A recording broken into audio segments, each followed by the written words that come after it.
The chamber of the Galactic Council stretched wider than any cathedral built by human hands, its ceilings lined with glowing crystal beams and walls that pulsed with shifting light.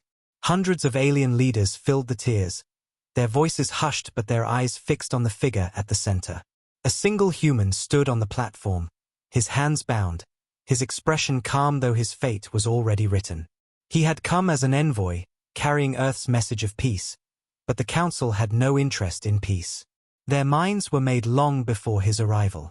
The air inside the chamber was heavy, charged with a mix of anticipation and cruelty. Some alien leaders whispered to one another, their scaled lips curling in sneers, their voices dripping with disdain for the fragile creature standing before them. Others simply stared in silence, their eyes glowing with alien fire, content to watch what they believed was justice. They had called humanity dangerous, unpredictable, unworthy of trust. They had gathered today not to listen, but to condemn. The envoy raised his head, his gaze steady. He was not a warrior, not a soldier, only a voice sent to bridge the divide between Earth and the Council. His message had been one of cooperation, of proving that humans could stand as equals among the stars. Yet here he stood, a prisoner, accused of human defiance. The words rang hollow, an excuse more than a crime, but the chamber echoed with approval as the charges were read. The Speaker of the Council, tall and imposing with skin like glass and eyes like molten light, lifted the staff that symbolized authority. His voice carried across the chamber, cold and sharp. Humanity has ignored the will of this council. Humanity has acted with arrogance and defiance. For this, your envoy is guilty. For this, judgment is death. The words cut through the silence like a blade. Gasps and murmurs rippled through the crowd, but not of surprise. Many had expected this outcome, and some had even demanded it. For them, the execution was a statement, a warning to all species that the Council's will was absolute. Yet beneath the noise, a subtle tension lingered, a quiet unease that even those who hated humans could not ignore. There was something unsettling about condemning a man whose only weapon had been his words. The envoy did not plead. He did not cry out or beg for mercy. His calmness unsettled the chamber more than any protest could have.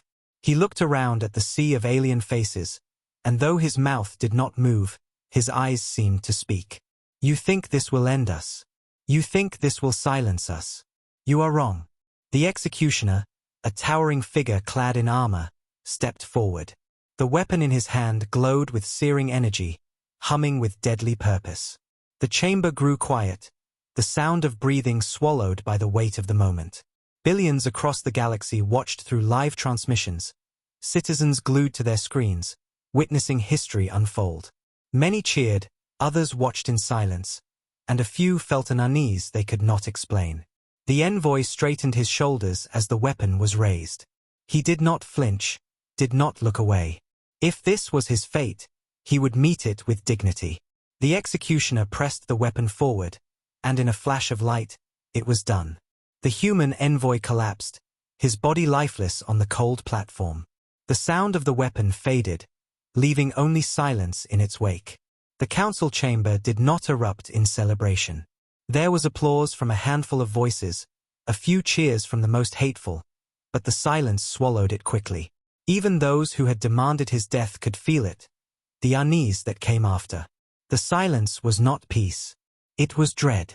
The speaker lowered his staff, his voice sharp once more. Let this be a lesson. Humanity's defiance will not be tolerated. His words echoed, but they sounded weaker than before. The execution was meant to show power, yet it revealed something else entirely. It revealed fear, fear of a people who had not yet been broken, fear of what might come when they learned of this day. Across the stars, the broadcast ended, but its image burned into the minds of all who saw it. On Earth, families watched in horror as their envoy, their chosen voice of peace, was struck down without mercy. Children cried, soldiers clenched their fists, leaders sat in silence with rage in their hearts. The council believed they had silenced humanity, but instead they had lit a fire that would not be contained. The envoy's body was carried away, and the chamber emptied, but the weight of what had been done lingered in every corner of the galaxy. Some alien leaders left with pride, believing justice had been served. Others left with doubt, their minds troubled by what they had witnessed. And somewhere, deep inside even the most confident voices, a question echoed unspoken. What if humanity does not forgive? What if they do not forget? The execution was over, but the consequences had only begun. On Earth, the day began like any other. Factories rumbled, cities bustled with life, and children went to school under skies filled with aircraft streaks and satellites glowing faintly above. But before the sun could set, everything changed. In underground command centers, in crowded homes, and across glowing screens, a broadcast appeared. The Galactic Council's trial of the human Envoy filled every corner of the world. At first, people believed it would be another political theater, another lecture about humanity's flaws. But as the voices of alien leaders echoed, the air grew colder. When the final sentence was spoken, silence fell across Earth. Billions watched as their envoy, their representative, their chosen voice of peace, stood condemned. They heard the council call him guilty of human defiance. They saw the executioner step forward. And then, in a flash of light, they saw him fall. The broadcast cut, but the image remained burned into every mind. The room where families sat together erupted in cries. Children clutched their parents, asking why. Soldiers at their posts clenched their fists until blood drew from their palms. Scientists and workers sat frozen, rage and grief twisting inside them. In a small home on the outskirts of a city, an old veteran sat watching the broadcast with his granddaughter. Her eyes wide with shock, she whispered, "Why did they kill him? He didn't fight them." The veteran's voice was heavy, each word like stone. "Because they fear us. Because they think they can break us. But they don't know us yet." His words, like so many spoken across the world that day, carried a truth the council had failed to understand. In the great halls of Earth's government, leaders gathered, their faces pale with fury. The envoy had been sent as a symbol of cooperation, a hand extended in peace.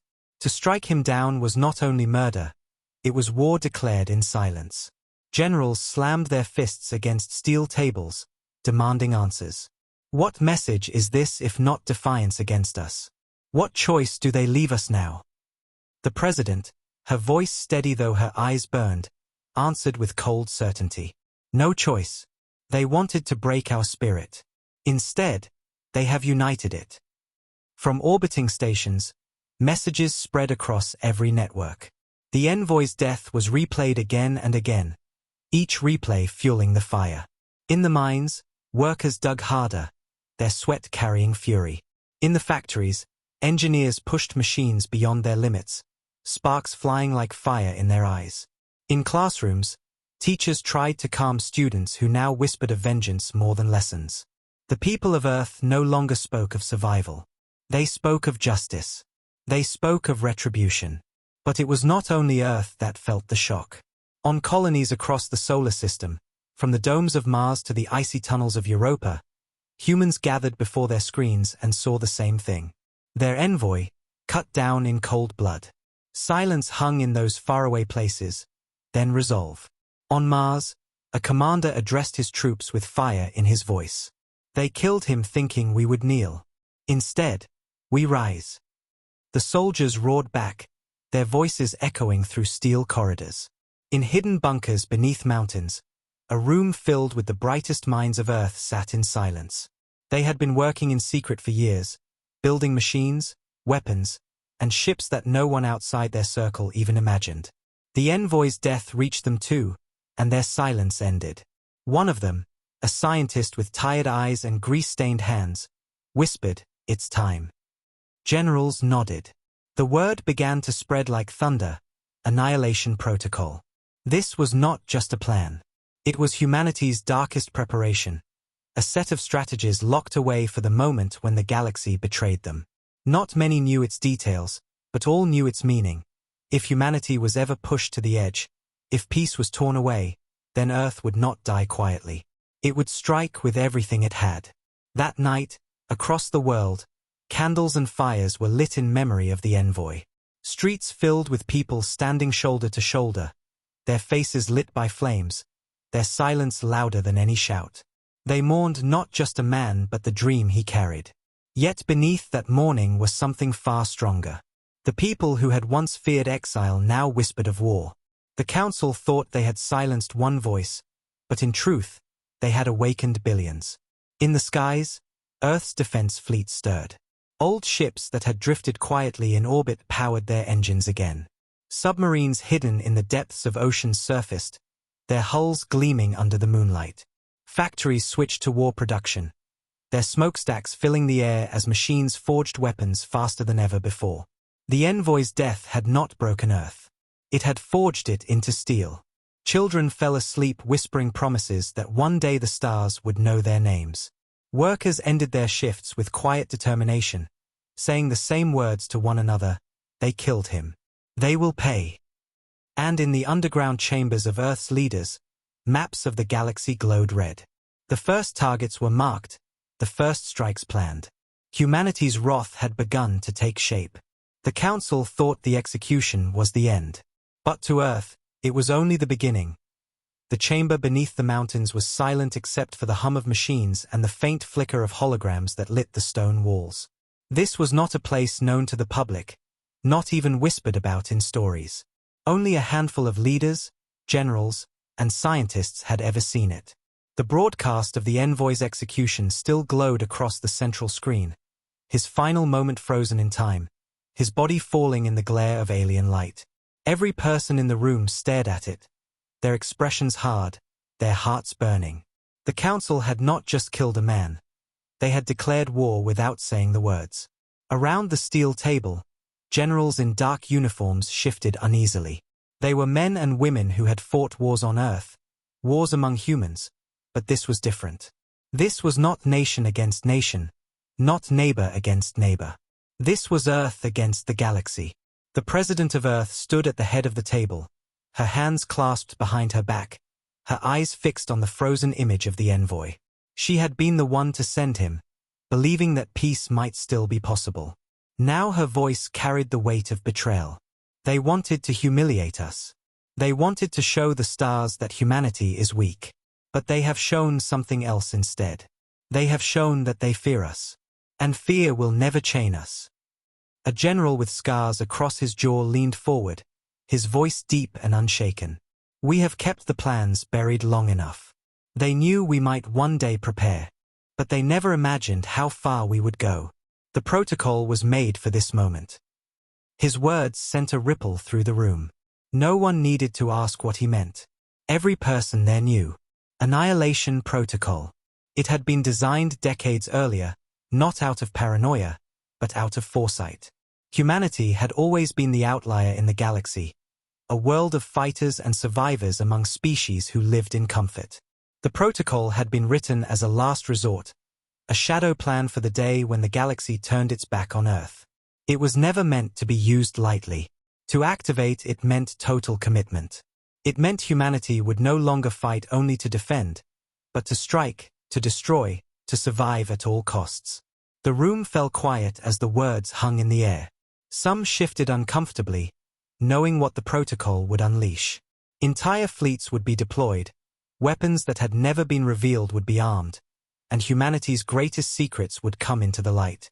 One scientist, her voice soft but trembling, spoke with hesitation. "Once we begin this, there is no turning back. Billions of lives may be lost. The galaxy will never forgive us." The President's eyes turned to her, steady and sharp. "Billions will be lost if we do nothing. They executed our Envoy as a message to us all. If we stay silent, they will come for our children, our homes, our very world. This is not about forgiveness. This is about survival." The generals nodded slowly, their jaws tight with grim acceptance. On the wall, holograms shifted to reveal maps of the galaxy, red lines cutting across trade routes, supply stations, and military outposts. These were not drawn today. They had been waiting for years, updated in secret by human intelligence officers who knew this day might come. The protocol was not theory. It was ready. A young officer stepped forward, his voice tense but resolute. Our fleets are hidden across asteroid belts and nebulae. They are fueled, armed, and waiting for the order.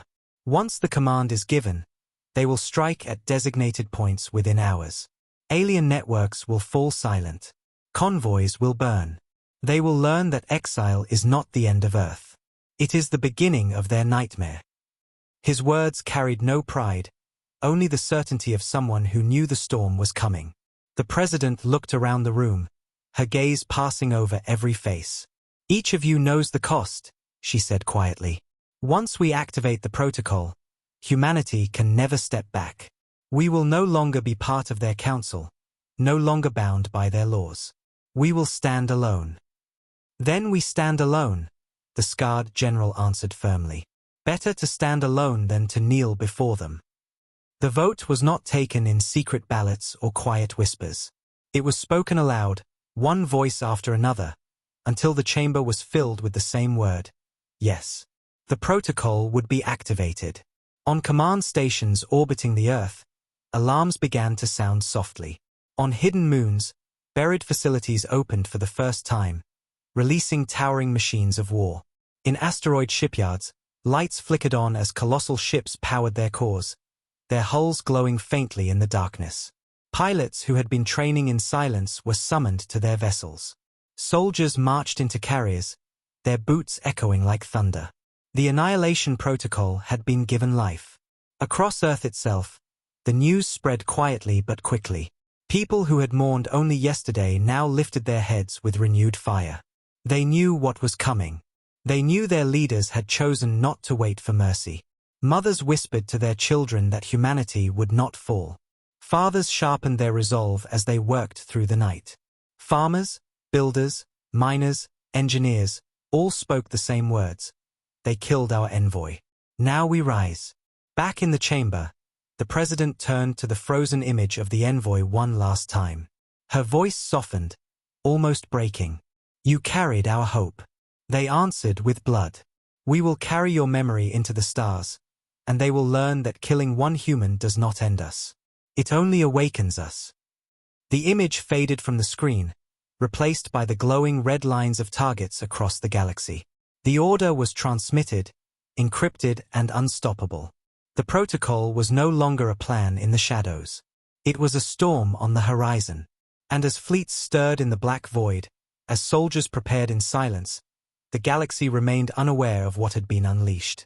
The Council believed they had silenced humanity forever. They had no idea they had just given humanity the reason to fight harder than ever before.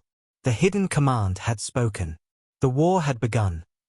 The void of space stretched endless, black and silent, broken only by the soft glow of distant stars. Alien convoys drifted along familiar trade routes, their escorts flying lazily, their scanners sweeping without care. For weeks, Council fleets had traveled with ease, convinced that humanity was crushed after the Envoy's execution. Reports spoke of silence from Earth, no fleets moving, no signals of defiance. The Council believed the humans were mourning, broken, finished. But in the shadows, humanity waited. Hidden in asteroid fields and nebula clouds, cloaked human warships lay still, their engines silent, their hulls black against the void. Crews sat in silence, their eyes fixed on glowing screens, their hands tense on controls. The command had been given. Annihilation protocol. They waited for the signal. They waited for the moment to strike. The first target was a supply convoy moving through the Yalara sector, a trade artery that fed dozens of alien colonies. Dozens of freighters carried fuel, medicine, and food, escorted by sleek cruisers. The alien captains laughed at the duty, calling it routine, easy work. None of them knew that every move they made was already being tracked. From the shadows of a nearby asteroid belt, human ships stirred. Massive cruisers slid out from the rocks, their hulls emerging like predators breaking cover. Fighters launched in swarms, their engines glowing faintly as they spread across the void. For a moment, the convoy sailed on, unaware. Then, the order came. Strike. The silence shattered. Human cannons lit up the dark, beams of energy slicing through the void. The first escort cruiser exploded in a fireball before it even raised shields. Missiles streaked toward freighters, tearing their holds apart, sending burning cargo spinning across the stars.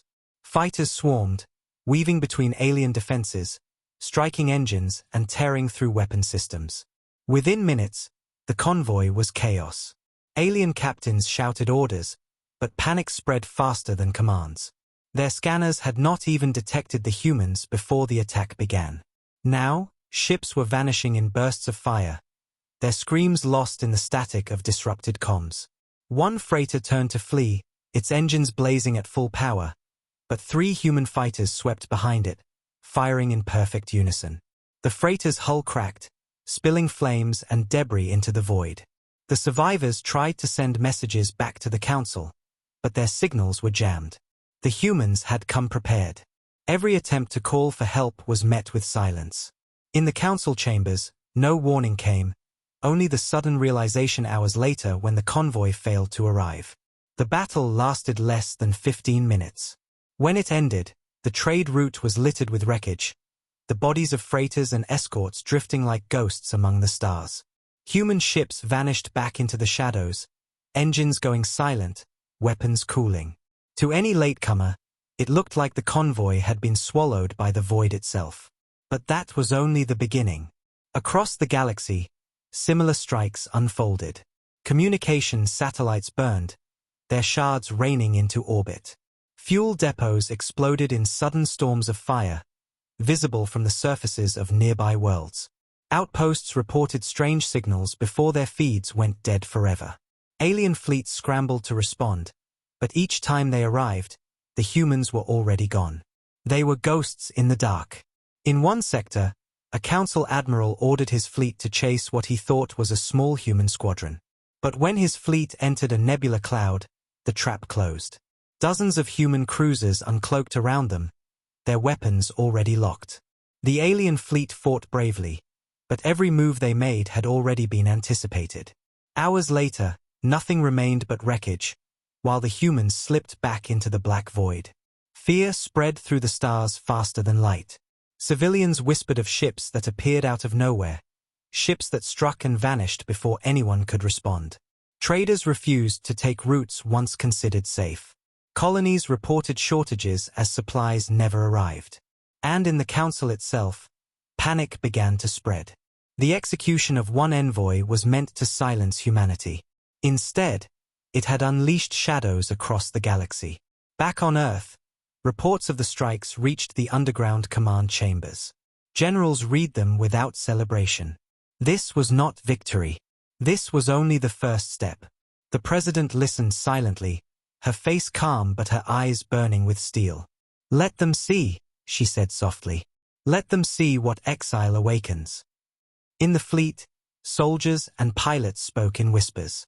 They had destroyed alien convoys, stations, and fleets. They had watched enemies burn in the dark. Yet none of them smiled. They knew this was just the beginning. They knew the council would gather everything it had, and soon the storm would turn. But for now, the galaxy trembled. For now, the shadows belonged to humanity. The council chamber, once the symbol of order and strength, now shook with chaos. Voices overlapped, claws slammed on metal desks, wings rustled, and tentacles twitched in frustration. Leaders of 100 worlds shouted over each other, their faces twisted with fear and rage. The great dome above, lined with glowing crystals, seemed to vibrate with their noise. Images floated in the center of the hall, holograms of wrecked convoys, shattered satellites, and burning colonies. Every leader present knew the truth. Humanity had struck, and the galaxy was bleeding. The Speaker of the Council tried to restore order, slamming his staff against the stone floor. The sound rang out like thunder, but even that barely slowed the storm. "Silence!" his voice boomed. Slowly, voices fell, though anger still burned in every eye. The speaker's body glowed faintly, the crystal veins in his skin pulsing with unease. Reports confirm that in the past 10 days, 27 convoys have been destroyed. 5 communication networks have gone dark. 2 fleets have been wiped out without survivors. Humanity is no longer silent. They are at war. Gasps echoed across the chamber. Some leaders hissed in disbelief, others muttered curses. A tall insectoid counselor rose, his mandibles clacking with fury. This is impossible. Earth was weak. Their fleets were nothing. How could they strike with such precision? A reptilian general slammed his fist against the table. Because we were blind. Because we executed their envoy and thought it would end them. Instead, it gave them reason to fight. I told you, humans prepare in silence. They endure until the right moment, then they strike without mercy. We have awakened something we cannot control. Shouts broke out again, some agreeing, some denying. A feathered counselor flapped his wings in frustration. We cannot let them continue. They cut our trade, they bleed our colonies, they humiliate us in every battle. If we allow this, the galaxy will lose faith in this council. Another voice, trembling with fear rather than anger, rose from the back. Faith is already gone. Our fleets are scattered. Our people whisper of ghosts in the dark. They no longer trust us to protect them. Humanity is not only winning battles, they are winning hearts through fear. The chamber fell into uneasy silence at those words. Everyone knew it was true. Across the galaxy, alien civilians no longer saw humans as fragile exiles. They saw them as shadows that destroyed without warning. Traders were refusing routes. Colonies begged for more protection. The power of the council was slipping, and humanity had made it happen. The speaker raised his staff again, his voice sharper, desperate. Then we will answer with force. We will gather the greatest fleet this council has ever assembled. We will crush Earth before their arrogance spreads further. But the room did not erupt in agreement. Instead, hesitation filled the air. A counselor with glowing green eyes leaned forward slowly. And what if this fleet meets the same fate? What if they have more hidden ships, more weapons waiting in the dark? Every defeat we suffer makes them stronger. Every failure breaks our unity further. Another whispered in dread. What if they are building more even now? What if this is not their true power? The speaker's face hardened, but the unease spread. Leaders who had once mocked humanity now avoided each other's gaze. For the first time, they began to doubt not only the humans but themselves. Meanwhile, deep in the Council's intelligence division, officers brought forward fresh reports. Holograms shifted, showing human warships unlike any known design. Hulking shapes with thick armor and massive cannons, their silhouettes brutal and intimidating. We have confirmed sightings of new classes of vessels, one officer said nervously. They were never registered, never shown before. It is clear the humans built these in secret, perhaps for decades. The revelation sent shivers through the chamber. Building ships in silence, preparing in shadows. While the council had debated, humans had been readying for war. The speaker struggled to keep control. We will not allow ourselves to be intimidated by shadows. We are the council. We rule the stars. Humanity is one world. We are thousands. His words rang loud, but the fire behind them was weaker now. The truth could not be hidden. Thousands or not, those thousands had failed again and again against a single world's fury. Outside the chamber, across the galaxy, the panic spread faster than any order. Colonies fortified themselves, barricading skies and locking down ports. Merchant guilds refused to send convoys without overwhelming escorts. Ordinary citizens whispered stories of the human envoy who had been executed and the vengeance that followed. To many, the story grew into legend, a warning of what happens when arrogance meets defiance. And in the dark halls of the council, the leaders knew something dreadful. The execution that was supposed to silence humanity had done the opposite. It had become the seed of rebellion, the spark of a war they could not easily control. Back on Earth, in underground command centers, human leaders intercepted the transmissions from the council chamber. They listened to the chaos, to the fear, to the desperate promises of retaliation. And when the reports ended, the president spoke quietly to her generals. They panic because they know the truth. We will not stop, and they cannot stop us. The envoy's death has become our greatest weapon, and we will not let it fade until every star remembers his name. The council had executed one man to prove their strength. But now, the galaxy saw only their weakness. Humanity had struck, and the galaxy trembled at the silent stretch of the Orion abyss, where starlight barely reached and no council patrol dared to travel. Something vast stirred. For decades, the galaxy had believed these regions to be dead space, nothing but frozen rocks and drifting debris. But humanity had turned emptiness into a shield. Hidden inside hollow asteroids, beneath ice-covered moons, and behind cloaking fields that bent light itself, the greatest secret of Earth waited. They called it the Revenant Fleet. While the Council mocked humanity as weak, these ships were being forged in silence. Every hull was built thick and brutal, every weapon oversized, every engine designed to carry fire across the stars. They were not built for show or ceremony. They were built for vengeance. Now, after the Envoy's execution, the time for silence had ended. The Revenant Fleet awoke. One by one, enormous hangar doors cracked open along the surface of dead moons. Metal groaned as massive cruisers drifted out, their black hulls glowing faintly with heat from newly awakened reactors. In the shadows of asteroids, titanic battleships powered up, their engines rumbling like thunder. Drones swarmed around them like bees from a hive, checking systems, arming weapons, preparing for war. The silence of space filled with life, as if a sleeping beast had finally risen from its cave. On the bridge of the lead vessel, a ship so vast it dwarfed entire cities, Captain Orin stood before his crew. His eyes were steady, though every man and woman on that bridge felt the weight of history. 4 years, he said, his voice calm but iron-sharp. We hid while they judged us. We built while they sneered. They thought exile would end us. But we were never their subjects. We are humanity. And tonight, we show them what silence has created. His words were answered not with cheers, but with firm nods, jaws tight with resolve. They were not fighting for glory, they were fighting for survival. Signals spread across the fleet. Giant cannons swiveled into position, missile bays opened, fighter wings prepared for launch. Engineers reported reactors stable, shield systems ready. The Revenant Fleet was alive, and its eyes were fixed on the Council. Meanwhile, in the Council's war halls, confusion grew.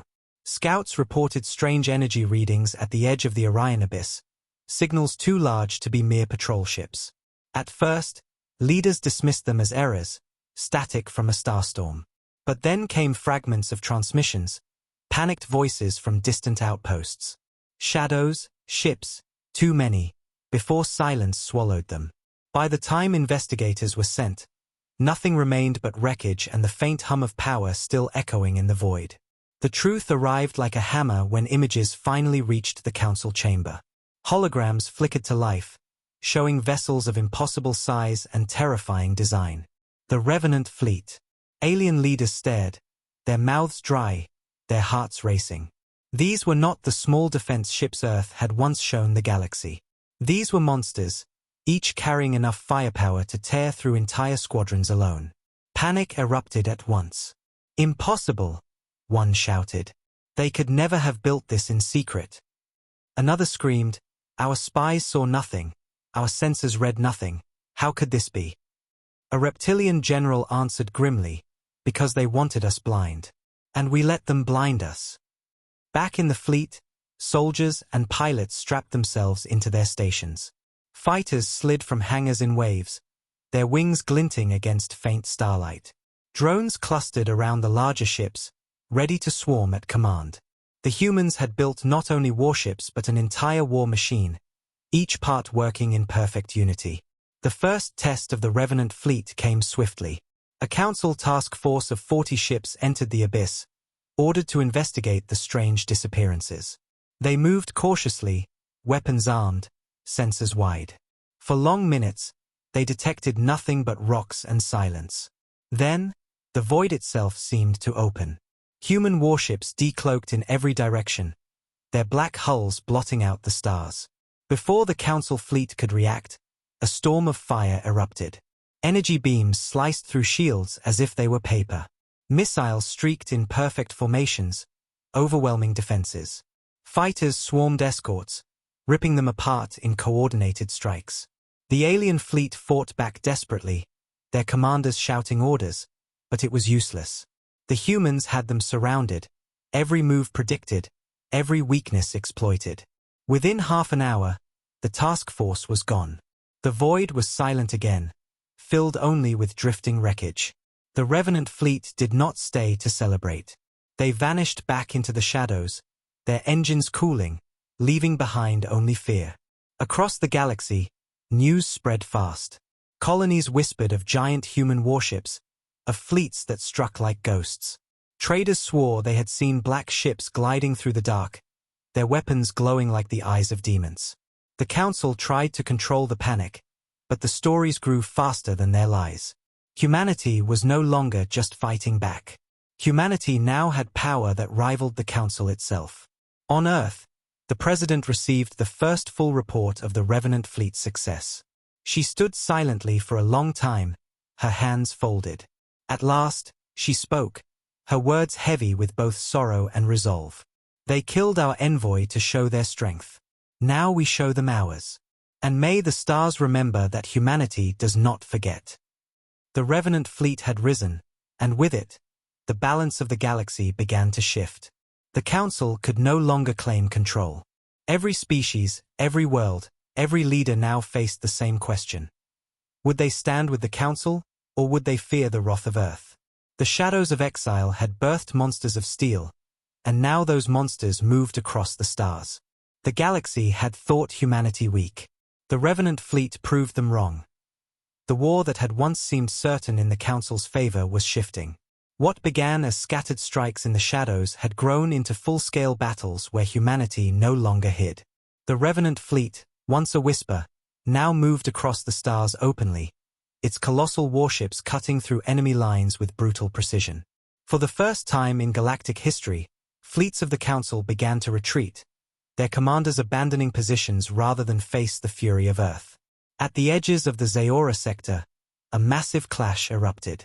The Council had sent nearly 200 ships to defend a vital trade hub, convinced that sheer numbers would crush the humans. But when the battle began, the outcome was nothing like they expected. Human ships emerged in disciplined formations, their weapons coordinated with terrifying accuracy. Missiles struck supply carriers first, blinding the Council fleet's logistics. Fighters swarmed in surgical patterns, striking weak points in cruisers. And then the Revenant battleships advanced, their cannons firing beams so powerful they split dreadnoughts in half.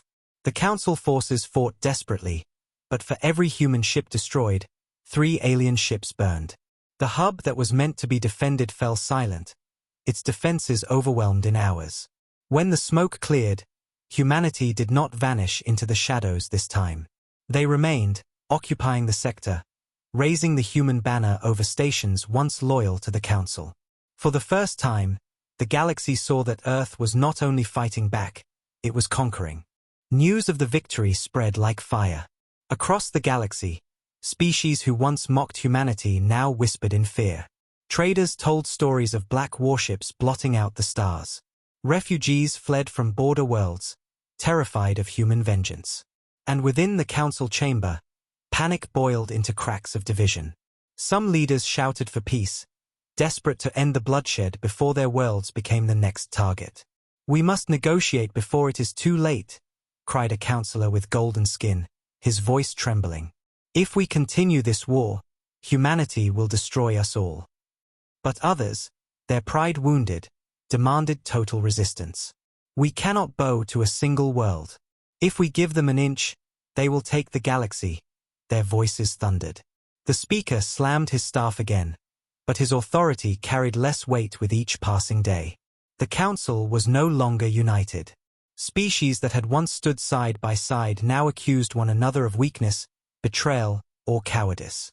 Some quietly began to withdraw their fleets, unwilling to sacrifice more lives for a cause they no longer believed in. Others secretly opened channels, considering the unthinkable, alliances with humanity itself. Meanwhile, on Earth, the mood was different. Factories blazed day and night, turning out weapons, fighters, and ammunition.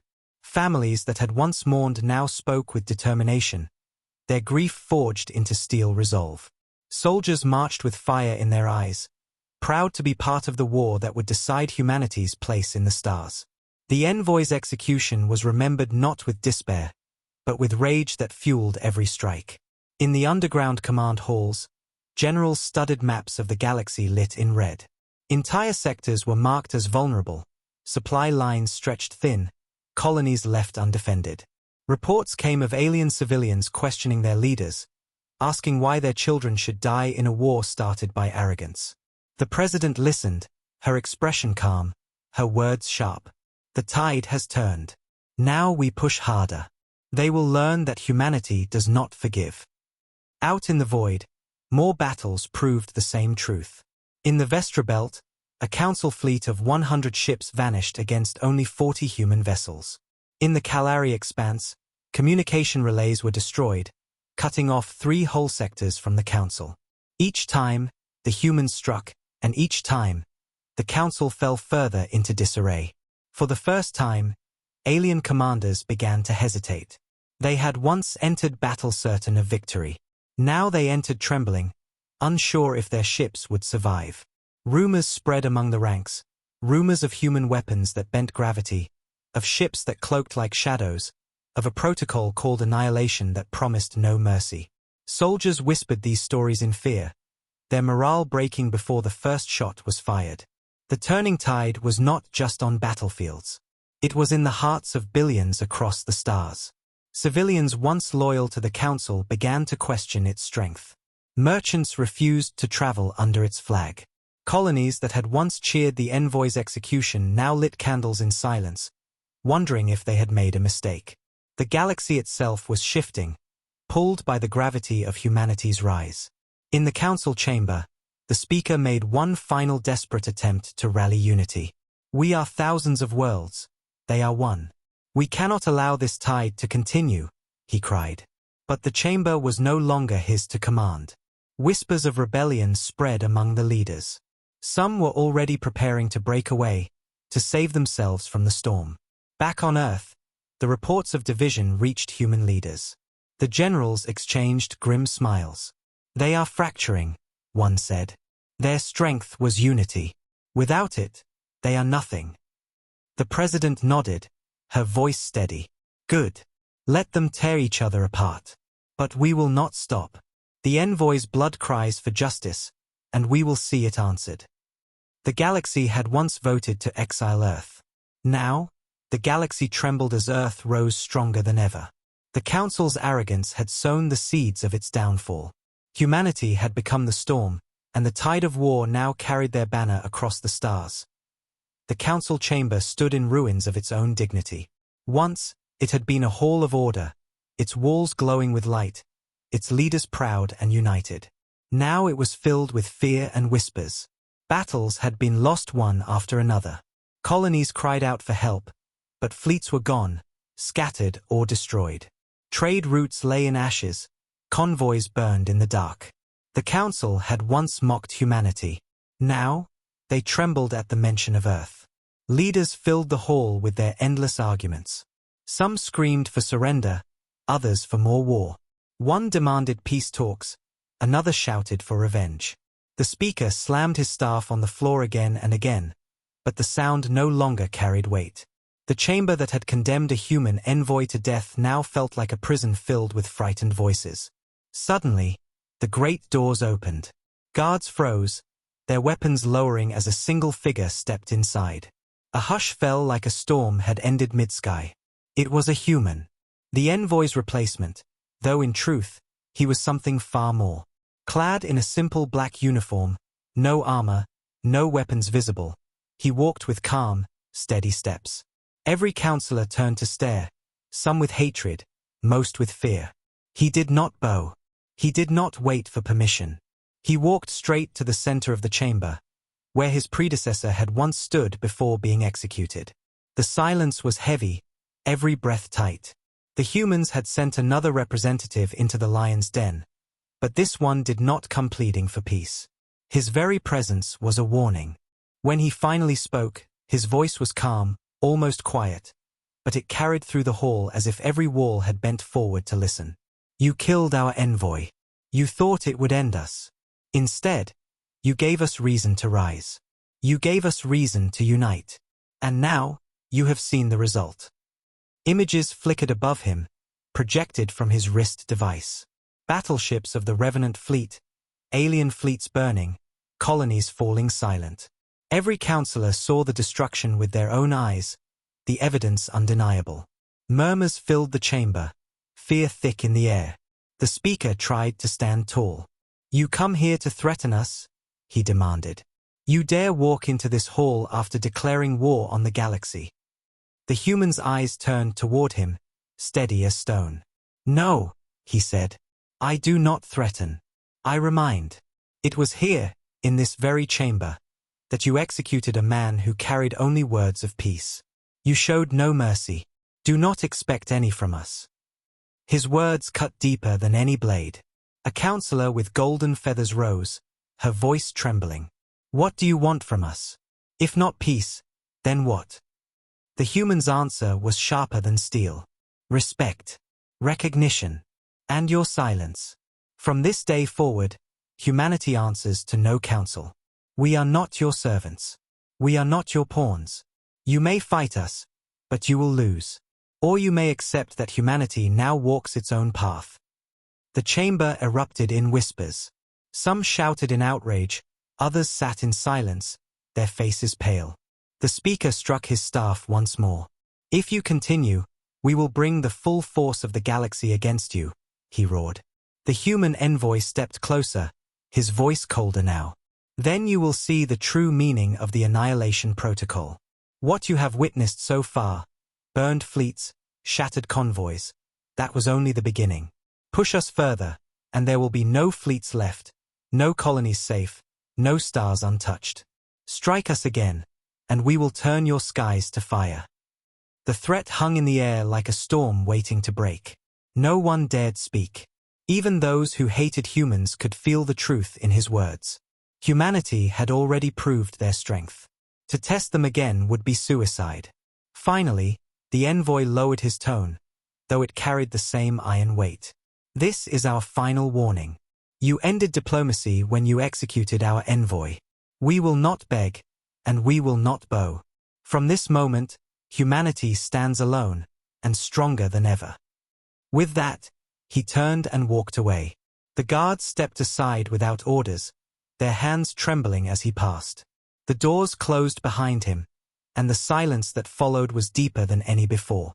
The council sat frozen, each leader trapped in their own fear. Some thought of surrender, others of war, but all knew the same truth. Humanity had changed the balance of the galaxy forever. The stars no longer belonged to the council.